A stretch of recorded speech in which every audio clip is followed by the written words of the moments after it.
Deep inside the engine room of our economy, something is changing.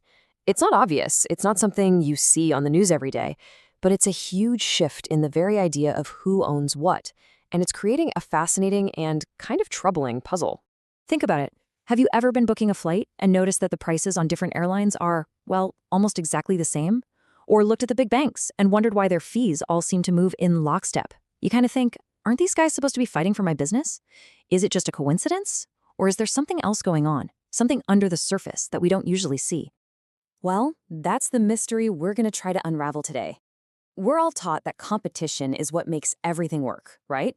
It's supposed to drive prices down and quality up. But what happens? What happens when the very companies that are supposed to be competing against each other are actually owned by the same people? So our investigation starts by pulling back the curtain. We need to look at who the biggest corporate shareholders in the world really are. And let me tell you, it's probably not who you think. We're not talking about flashy CEOs or legendary Wall Street traders. We're talking about a whole new kind of owner, operating on a scale that's, honestly, it's hard to even wrap your head around.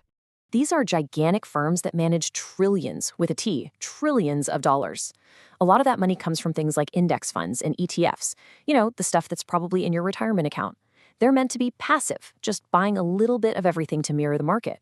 But at the very top of that food chain, three names show up, again and again and again.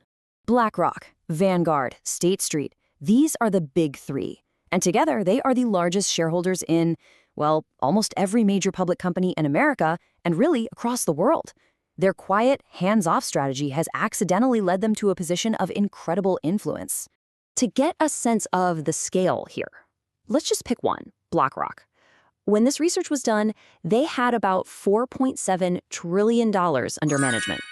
I mean, that's a number so big it's almost meaningless, right? So let's put it in perspective. The entire value of the New York Stock Exchange at the time was around $19 trillion. So BlackRock, just one of these firms, was managing a portfolio worth a huge chunk of the entire stock market. That's not just being a big player, that's playing a whole different game.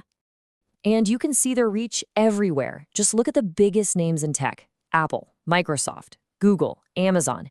In every single case, who are the top two institutional investors? Vanguard and BlackRock.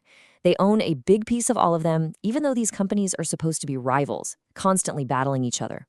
Okay, so we've established they own, well, a lot. But the big question is, so what?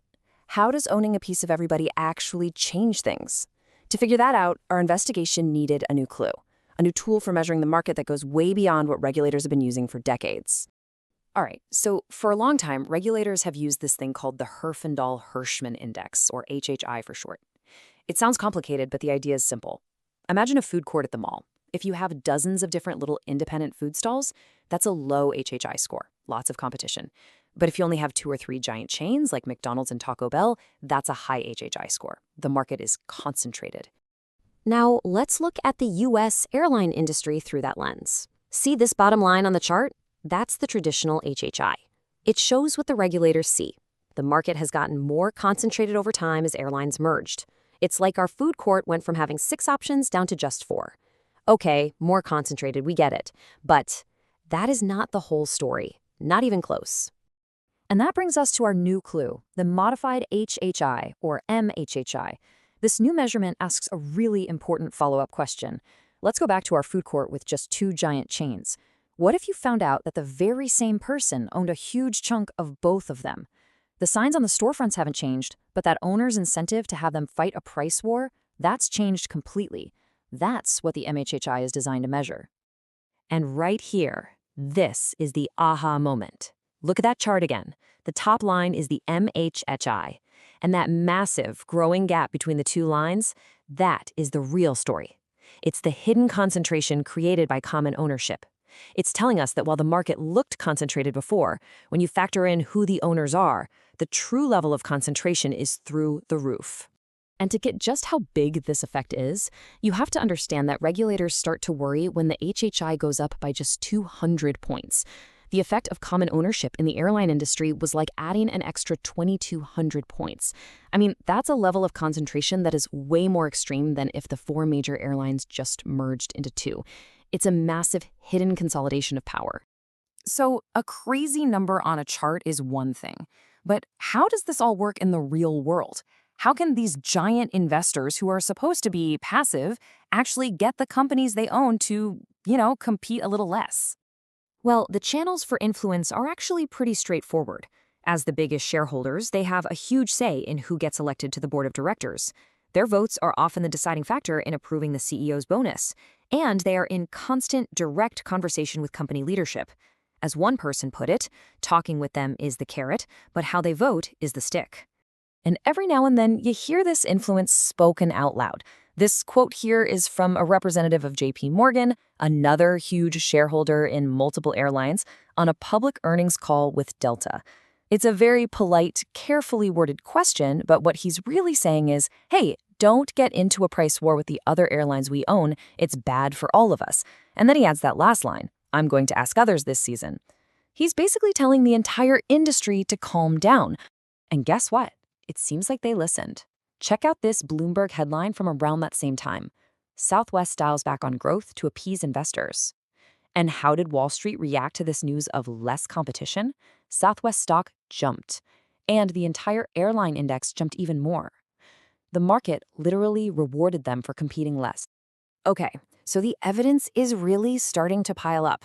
We've got the players, the big three, we've got the data showing this massive hidden concentration, we have a clear way for them to exert influence, and we have a real-world example of it happening. So let's try to put the pieces together for a final verdict. Now, I know what a lot of you are probably thinking. Come on, they only own 6 or 7% of a company. How much influence can that really buy you? It seems like a small number, and that's a fair question. But it turns out that assumption is just not how the world works. Does a minority stake matter? Oh yeah. For starters, when you add up the top 5 institutional owners at United Airlines, they control almost half the company. A typical activist investor who wants to force big changes often only needs a 2% stake to get things done. So when you are the single biggest shareholder, which the big three often are, your voice isn't just one of many, it's the loudest one in the room. And hey, don't just take my word for it. This is Bill Ackman, one of the most famous activist investors on the planet, basically admitting that any big move he wants to make depends entirely on getting the big three on his side. Their long-term industry-wide view is the one that really matters. So let's be really clear about this. This isn't a story about some conspiracy hatched in a secret back room. It's much simpler and maybe more powerful than that. It's a story about incentives.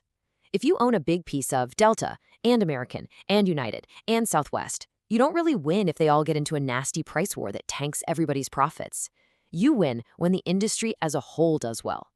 The natural incentive is for soft competition, and that incentive is now hardwired into the ownership of our economy.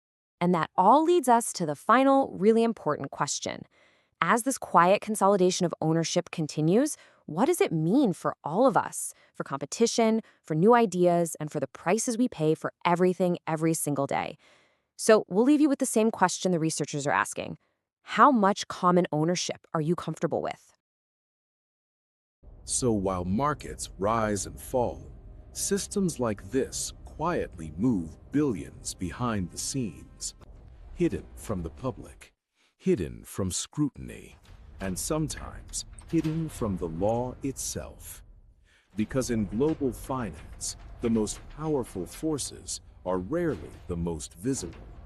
And this is just one of the systems used by the unseen elite.